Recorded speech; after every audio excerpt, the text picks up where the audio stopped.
Assalamualaikum warahmatullahi wabarakatuh. Alhamdulillah wassalatu wassalamu ala Rasulillah wa ala alihi wa sahabatihi wa man tabi'ahum bi ihsanin ila yaumil qiyamah. Kawan-kawan sekalian dimuliakan oleh Allah Subhanahu wa taala. Di malam hari ini alhamdulillah satu malam yang membahagiakan. Alhamdulillah setelah sekitar 2017 7 tahun ya.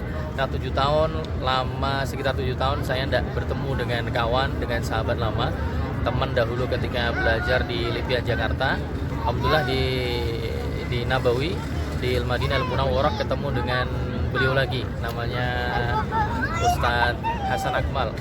Ya, teman dahulu ketika di Libya. Ternyata beliau sekarang tinggal di Madinah. Ya. Ustadz Hasan Akmal ini di Madinah itu aktivitasnya apa, ngapain, kemudian kenapa? Mungkin monggo kita persilahkan dulu beliau untuk memperkenalkan diri, kemudian nanti kita akan sedikit tanya jawab dengan beliau. Monggo Ustaz. Bismillah, alhamdulillah, wassalatu wassalamu ala rasulillah nabiyina Muhammadin wa ala alihi wa sahbihi wa man wala wa ba'd. Jazakallahu khairan kepada Ustadz kita, Ustadz Setiawan, yang telah berkenan menemui ana di sini. Alhamdulillah, Allah beri kita nikmat yang sangat besar ya. Ana sendiri dan Ustaz Setiawan untuk menimba ilmu dari sumbernya langsung. Terkhusus ana sendiri ya, kalau Ustaz Setiawan masya Allah beliau sudah nggak terhitung nikmatnya. Tapi terkhusus ana yang ana rasakan, alhamdulillah ana bersama keluarga bisa tinggal dan menuntut ilmu di kota Madinah. Itu cita-cita anak paling besar di dunia ya. Tentunya setelah di akhirat nanti adalah surga. Dan itu udah anak capai dan alhamdulillah sekali. Bagaimanapun kehidupan di sini itulah yang terbaik.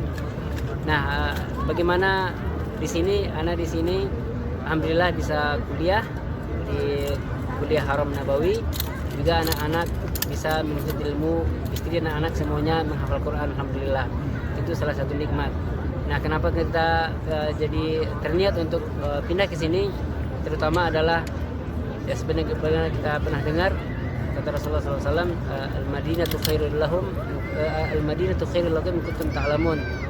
Kalau tidak salah ya, nanti dikoreksi sama Ustaz gitu. Nah, itu yang buat kita. Yang kedua adalah dorongan dari orang tua. Alhamdulillah orang tua sangat pengen sekali salah satu anak-anaknya itu belajar dan tinggal di kota Madinah, dan sekarang tercapai. Dan membuat saya terharu sekali ya. Orang tua saya sebelum kesini beliau pernah berjanji, kalau anak saya si Fulan bisa ke Madinah, bawa istri dan anak-anaknya dan belajar di sana, aku akan lakukan ini dan itu. Masya Allah setelah saya sampai di sini, beliau langsung tunaikan nazar beliau. Saking pengennya beliau kita belajar di sini. Itu yang membuat anak kuat di sini ya. Walaupun semua carut marut dunia di Jakarta itu kalau bagi orang kerjaan ya sudah level aman lah gitu, tapi anak tinggalkan semuanya untuk menuntut ilmu di kota Nabi, karena anak percaya Allah yang anak sembah di Indonesia sama dengan di sini. Berarti juga rezeki anak dimanapun berada insya Allah akan Allah cukupkan sebagaimana yang Allah janjikan. Seperti itu. Selama sehari itu aktivitasnya dari pagi sampai nanti sore itu yang Ustadz jalani apa ini? Dari belajar di Kuliatul Haram sama mungkin aktivitas cari rizkinya, buat gambaran teman-teman, aktivitasnya di situ seperti itu nyatanya masih bisa jalan. Alhamdulillah kegiatannya kita mulai dari subuh aja ya. Setelah subuh ya tentunya kita bawa anak-anak semuanya yang laki sholat masjid. Habis itu mereka disuruh merojaah karena mereka belajarnya sore. Jadi jam 9-an itu sudah disuruh tidur siang sampai jam 12. Nah, anak sendiri pagi-pagi kadang bantuin istri siapin makanan buat anak-anak. Kadang anak ambil air ke Masjid Nabawi. Alhamdulillah di Masjid Nabawi ada air khusus buat air zam-zam khusus buat masyarakat. Jadi diambil di jam-jam tertentu. Nah, jam kuliah anak dari jam 7:30 sampai jam 12 siang. Nah, karena anak juga butuh istirahat setelah zuhur. Kalau nggak ada kegiatan pesanan-pesanan dan lain-lain, anak istirahat sampai sebelum asar. Sebelum asar siap-siap anak-anak semuanya, istri, anak-anak semuanya ke halaqah. Karena jadwal halaqah mereka dari asar sampai isya. Jadi itu jadwal halaqah mereka. Nah setelah isya, kadang anak-anak setelah halaqah mereka suka main bola di pinggiran. Kadang ini habis itu kita main sebentar pulang. Kita sempat makan sedikit, ya, habis itu beres-beres dan tidur. Nah untuk besoknya kembali lagi seperti itu.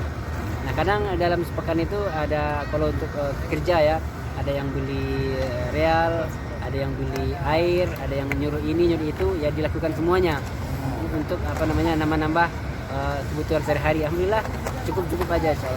Ya, tadi kan beliau katanya sudah lumayan mapan lah ibaratnya ketika kemarin masih di Indonesia, tapi rela untuk ditinggalkan demi untuk bisa stay di Madinah, belajar di sini, membawa keluarga. Nah, kalau boleh spill saat kemarin memang masalah keduniaannya ketika di Indonesia itu sudah sampai dapat transferan berapa per bulan gitu Ustaz? Kira-kira kalau sampai rela ditinggalkan. Kira-kira ya kalau untuk amannya kita seorang guru ya, itu sudah level tinggi, misalnya guru bahasa Arab sama guru agama. Ya, anak kalau kumpulkan semuanya pendapatan anak itu dari ngajar, jualan dan sebagainya itu bisa melebihi 20-an gitu, bahkan sampai 25 sebulan kalau jutaannya. Nah, bedanya di sini 10 real, 15 real satu hari, tapi rasanya cukup gitu. Ya, rasanya cukup dan kita bahagia bisa makan seadanya. Kalau makan di sini kita nggak ragu, ini adalah kota berkah, makan murah bahkan gratis dan lebih gitu. Jadi itu yang membuat kita nggak ragu hidup di sini. Sebulan di Jakarta bisa sampai dapat angka 20 sampai 25 itu tentunya berat kalau orang biasa yang keimanannya masih mendang-mending, itu ninggalkan itu semua masih berat. Tapi sampai mau kemudian udah ditinggalkan aja, yang penting bisa tinggal di Madinah. Nah, pertanyaan selanjutnya, Ustadz Hasan ini kan dulu udah lulus di Libya nih S1. Nah, sekarang di Madinah ini belajarnya di lembaga apa? Kemudian di jenjang apa? Jurusannya apa? Kalau boleh tahu Ustadz. Ya, alhamdulillah Allah beri kita kesempatan belajar di Libya sampai selesai syariah. Dan di sini kita kuliah lagi S1 insyaallah resmi ya dari pemerintah, dan kita ngambil jurusan hadis. Nah, jadi di Indonesia sudah selesai syariah, di sini kita mengambil jurusan hadis. Nama kampusnya adalah Kuliah Masjid Nabawi. Jadi ada dua ya, di Masjid Nabawi ada dua, ada Kuliah Masjid Nabawi itu adalah S1. Ada Ma'had Masjid Nabawi itu SMP dan SMA. Kedua-duanya resmi dari pemerintah insyaallah. Sedikit mungkin bisa di-spill Ustaz. Itu untuk datang ke Madinahnya itu secara globalnya aja. Nah, itu Ustaz tuh datang ke Madinahnya apakah free datangnya, atau yang free cuman kuliahnya, atau bagaimana Ustaz? Apakah datangnya harus bayar sendiri, harus secara globalnya harus beli iqomah atau bagaimana, dan kuliahnya bagaimana? Mungkin bisa sedikit dikorek sedikit Ustaz. Untuk kedatangan kita ke Madinah itu beda dengan mungkin universitas yang lain yang ada di Madinah ya, UIN, KU, KSU dan sebagainya. Itu bagi mahasiswa yang lulus beasiswa semuanya ditanggung oleh pemerintah Saudi. Mulai dari keberangkatan dari rumah sampai nanti pulang lagi ke rumah semuanya sudah free. Nah, bedanya kita di kuliah Masjidil Haram, kita kuliah tetap gratis dan dapat mukafaah setiap semester. Nah, tapi untuk tempat tinggal kita bertanggung jawab, tempat tinggal, izin tinggal dan biaya sehari-hari kita bertanggung jawab. Maksudnya adalah pribadi. Nah, jadi mulai dari ongkos kita ke sini, visa kita di sini, juga kontrakan rumah, biaya sehari-hari itu dibebankan kepada kita. Gitu. Nah, ini mungkin jadi opsi ya, bisa jadi opsi untuk teman-teman yang punya materi yang cukup ya, belum bisa keterima di Madinah, belum bisa di tempat lain Ummul Qura, mungkin kalau agak nekat dikit ibaratnya dengan tawakal kepada Allah tentunya, mungkin bisa menempuh seperti Ustadz Hasanul Akmal. Jadi tetap masalah pelajaran sama kualitasnya, juga dosen-dosennya insya Allah nggak kalah topnya. Lebih istimewa lagi bermulazamah di Masjid Nabawi yang ganjarannya sebagaimana kita tahu sholatnya aja lebih baik dari 1000 kali sholat di masjid yang lain. Nah, mungkin sedikit disepil yang lain juga, mungkin Ustadz Hasan mungkin nanti menjawab. Nah, untuk anak-anak itu gimana nih kira-kira sekolahnya gimana? Apakah sekolah di Masjid Nabawi juga? Apakah gratis atau bagaimana? Mungkin Ustadz Hasan bisa sedikit menjelaskan. Ya, alhamdulillah untuk pendidikan anak-anak sejak mulai kita dari Indonesia kita tetap mengutamakan hafalan dulu, baik itu hafalan Al-Quran ataupun hafalan hadis. Jadi sekolah itu ya untuk ya untuk kegiatan sehari-hari saja, namun tujuan utama adalah menghafal Quran. Nah, setelah kita sampai di sini, alhamdulillah pas ketemu di sini halaqah Al-Quran. Jadi mereka kegiatan sehari-hari menghafal Al-Quran dan menghafal hadis. Dan untuk sekolah, alhamdulillah di Indonesia masih diizinkan sama sekolah yang sebelumnya untuk menjalankan ujian PKBM nanti online insyaallah untuk SD. Jadi insyaallah sudah dijanjikan sama pihak sekolah yang di Indonesia. Nanti kalau udah selesai SD, kita semoga Allah beri rezeki, kita bikinkan iqomah di sini biar bisa SMP-nya nanti di sini sekolahnya insyaallah. Baik, masya Allah, tabarakar rahman, luar biasa sekali.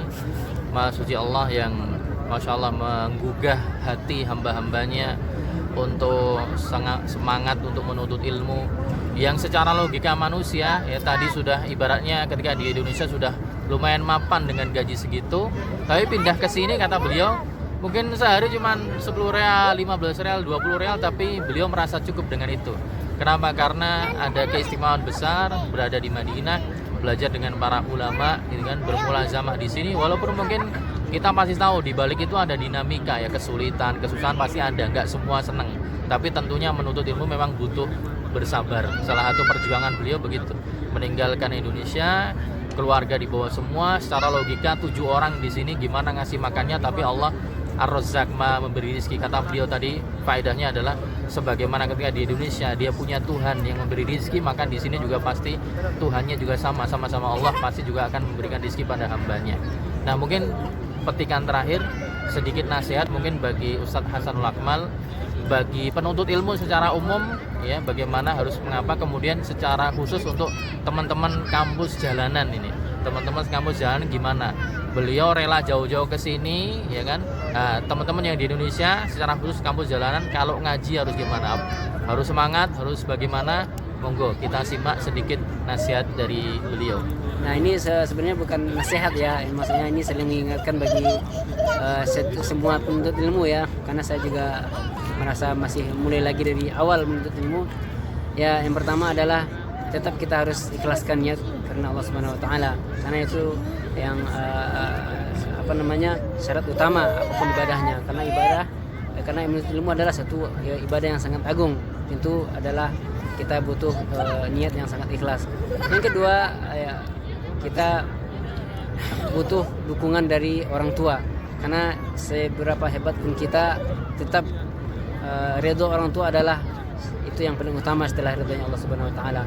Nah, sebenarnya enggak pantas ya saya ngasih nasihat untuk ilmu, cuman ya pengalaman saja gitu. Jadi dimanapun kita berada, insya Allah ilmu itu ada, tergantung kita bagaimana untuk mendapatkannya.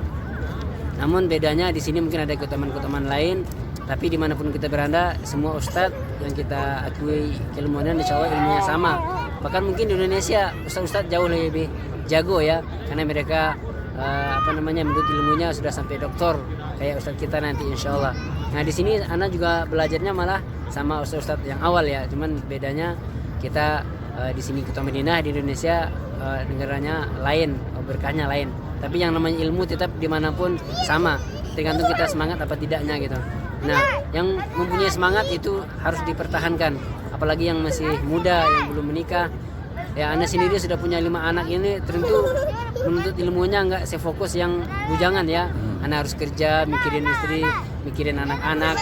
Belum lagi nanti di sini ada permasalahan setiap 3 bulan harus keluar negeri kan gitu. Setiap tahunnya harus perpanjang visa dan segala macam ya. Tapi itu nggak, insya Allah nggak meruntuhkan semangat menuntut ilmu. Semangat terus gitu kan gitu. Dimanapun nyampenya nanti kita serahkan kepada Allah Subhanahu wa taala. Ya, intinya itu ya, dimanapun kita menuntut ilmu jangan pernah membeda-bedakan, semangat terus gitu. Karena ilmu dimanapun sama, Al-Quran, Sunnah dan perkataan sahabat. Nah, tergantung kita apakah serius atau tidaknya. Demikian sama-sama mengingatkan dari saya gitu. Sangat luar biasa sekali ya, sedikit pengalaman hidup ya, potongan kehidupan dari perjalanan hidupnya Ustadz Hasanul Akmal. Saya sedikit ringkas dari nasihat terakhir beliau ya, walaupun beliau Masya Allah dengan kerendahan hatinya mengatakan saya belum pantas untuk ngasih nasihat, beliau pantas insya Allah ya. Jadi poin penting dari beliau tadi adalah bagi teman-teman menuntut ilmu, yang pertama adalah harus ikhlas lillahi ta'ala, karena ini bagian dari ibadah. dan ibadah hanya diarahkan untuk Allah Subhanahu wa taala. Jangan sampai menuntut ilmunya hanya untuk gaya-gayaan, jangan sampai untuk cuma dapat apresiasi dan seterusnya. Ini perlu diluruskan. Yang kedua, kata beliau tadi, harus dengan ridho orang tua. Jadi cari keridhaan orang tua, minta izin sama orang tua, minta doa kepada orang tua. Itu salah satu faktor seseorang bisa sukses untuk menuntut ilmu agama. Sebagaimana yang berlaku untuk beliau tadi, juga kita dengar dari ustaz-ustaz kita, Ustaz Firanda dan yang lainnya, beliau senantiasa minta doa orang tuanya. Yang ketiga adalah, kata beliau, harus semangat ya. Harus semangat, jangan semangat plus, saya tambahkan ya, semangat plus harus ada realisasinya. Jangan cuma semangat tok ya, semangat tok tapi nggak mau gerak, nggak mau ngafal, nggak mau buka buku, ini sama aja. Jadi harus ikhlas, kemudian jangan lupa doa orang tua, juga semangatnya plus dengan semangat itu harus diwujudkan dengan aksi, Kemudian saya simpulkan satu lagi, beliau masya Allah ya, sangat berani, bukan orang yang mudah takut ya. Tawakalnya tadi bawa anak 5 ya, plus dengan beliau berarti bertujuh, dan itu biaya mandiri ya. Dan tadi beliau sampaikan sebagian memang sudah dapat iqomah, izin tinggal, sebagian baru visa ziarah. Yang mau nggak mau setiap 3 bulan sekali harus keluar ke Yordan dulu, exit dulu Yordan atau negara lain, baru masuk lagi. Nah ini tentunya kalau orang yang pikirannya materi saja mumet, gimana cara nutupnya. Tapi Allah Maha memberi rezeki, pasti ada jalan keluar. Nah, itu mungkin sedikit yang bisa kita ambil pelajarannya dari kisahnya beliau. Kita ambil dari depan Masjid Nabawi atau dari samping Masjid Nabawi, semoga bisa menjadi inspirasi bagi teman-teman sekalian. Kita cuma sekian, barakallahu fikum jami'an.